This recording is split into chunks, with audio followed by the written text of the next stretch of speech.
Pourquoi Hitler détestait les Juifs jusqu'au point de vouloir les exterminer tous? Pour répondre à cette question, nous allons revenir sur son enfance, sa participation à la Première Guerre mondiale, son ascension politique ainsi que les décisions qu'il a prises à l'égard des populations juives, en mettant l'accent sur les événements majeurs qui ont nourri cette haine. C'est parti. Tons and thousands of others like him, all playing a sucker's game. Adolf Hitler naît le 20 avril 1889 à Braunau am Inn, un village de l'Empire austro-hongrois. Il est le fils d'Alois Hitler et de Clara Hitler, des cousins. Ainsi, pour pouvoir se marier, ils ont dû obtenir une dispense papale, une autorisation exceptionnelle accordée par le pape pour les mariages entre personnes du même sang, au deuxième ou troisième degré. Le père d'Hitler était connu pour être autoritaire, imposant une discipline stricte à la maison. Il voulait que son fils suive une carrière administrative stable, mais Adolf, lui, voulait devenir artiste. Il consacrait la majorité de son temps au dessin et à la peinture. Il finit par abandonner l'école et se consacra entièrement à sa passion. En 1907, il décide de se présenter pour la première fois à l'examen d'entrée de l'Académie des Beaux-Arts de Vienne. Il est recalé. Il tente une seconde fois en octobre 1908, mais échoue encore. Cette fois, il n'est même plus autorisé à repasser l'épreuve.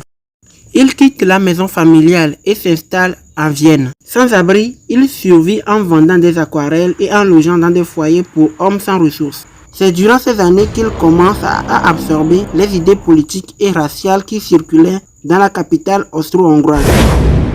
Il commence à rejeter la faute de ses échecs sur les Juifs, les accusant d'être responsables des problèmes économiques de l'Empire. Selon lui, les Juifs contrôlaient le système économique et empêchaient les Allemands de réussir. À partir de là, Hitler commence à s'intéresser sérieusement à la politique. En 1914, il se porte volontaire dans l'armée allemande et sert comme messager sur le front occidental. Après la guerre, il est décoré pour bravoure, mais la défaite de l'Allemagne en 1918 le laissa complètement anéanti. Il considère l'armistice comme une trahison venue de l'intérieur et accuse une fois de plus les Juifs d'avoir contribué à l'échec de l'Allemagne. Après la guerre, Hitler reste dans l'armée et travaille comme informateur politique. En 1919, il rejoint le Parti ouvrier allemand, précurseur du parti nazi.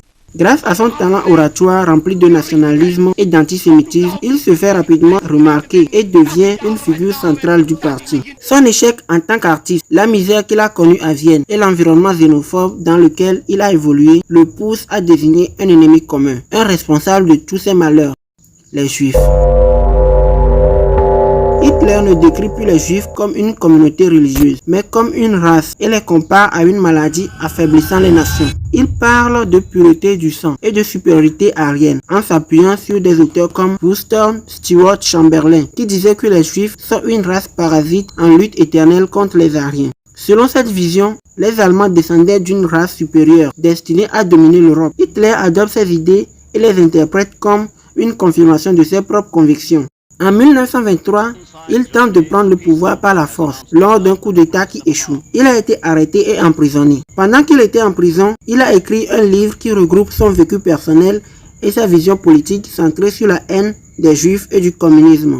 Dès les premières pages, il affirmait que les Juifs sont responsables à la fois du capitalisme prédateur et du bolchevisme. Pour lui, afin que l'Allemagne puisse réaliser son plein potentiel, il fallait éliminer l'influence juive et établir une gouvernance composée uniquement d'Allemands aryens. Il affirme également que les peuples forts survivent en éliminant les peuples faibles et que les Allemands avaient le devoir de dominer pour assurer leur survie. Il finit par arriver au pouvoir en 1934 en étant à la fois un chancelier et le Führer. Une fois au pouvoir, ce livre devient obligatoire et les idées qu'il contient sont mises en œuvre à travers des lois comme les lois de Nuremberg qui définissent qui était considéré comme juif et restreignaient drastiquement leurs droits. Selon Hitler, la lutte contre les Juifs n'était pas une affaire personnelle, mais une question de survie du peuple allemand. La propagande nazie affirmait aussi que les Juifs étaient derrière la promotion de relations dites contre nature, faisant partie d'un complot visant à détruire la race aryenne.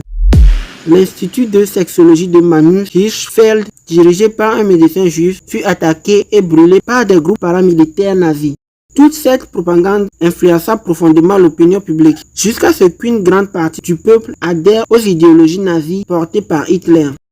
En 1923, des millions d'Allemands voient leur économie disparaître à cause de l'hyperinflation. Dans ce contexte, les nazis désignent les élites financières juives comme responsables, les accusant de contrôler les banques internationales et de manipuler les marchés pour ruiner l'Allemagne. Ces accusations sont massivement relayées par des tracts et des journaux, présentant les banquiers juifs comme les responsables de la ruine financière du pays.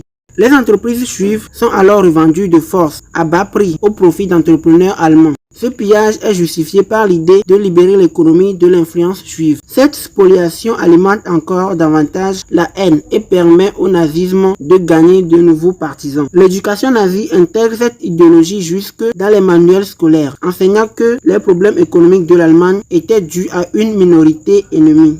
Cette éducation fondée sur la haine prépare toute une génération à accepter la discrimination et la violence envers les juifs. Hitler exploite le mécontentement populaire en proposant d'abord d'exclure les juifs de la vie économique, puis de les pousser à quitter le pays. On leur retire leur emploi, on leur ferme les portes des écoles, des universités, des hôpitaux et des services publics. Ils perdent leur nationalité et deviennent étrangers dans leur propre pays. Ils ne peuvent plus se marier, posséder des entreprises, ni même s'asseoir dans certains lieux publics. L'objectif est clair, les faire partir sans recourir immédiatement à la violence ouverte.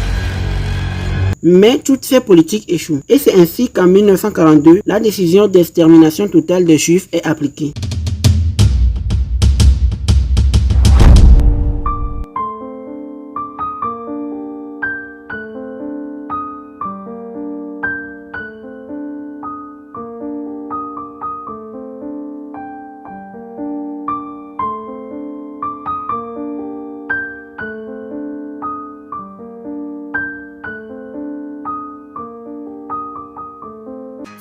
Si la vidéo vous a plu, n'hésitez pas à vous abonner, à liker et à laisser un commentaire. Pensez aussi à la partager avec vos proches qui pourraient être intéressés par ce type de contenu. Quant à moi, je vous dis à très bientôt pour de nouvelles vidéos.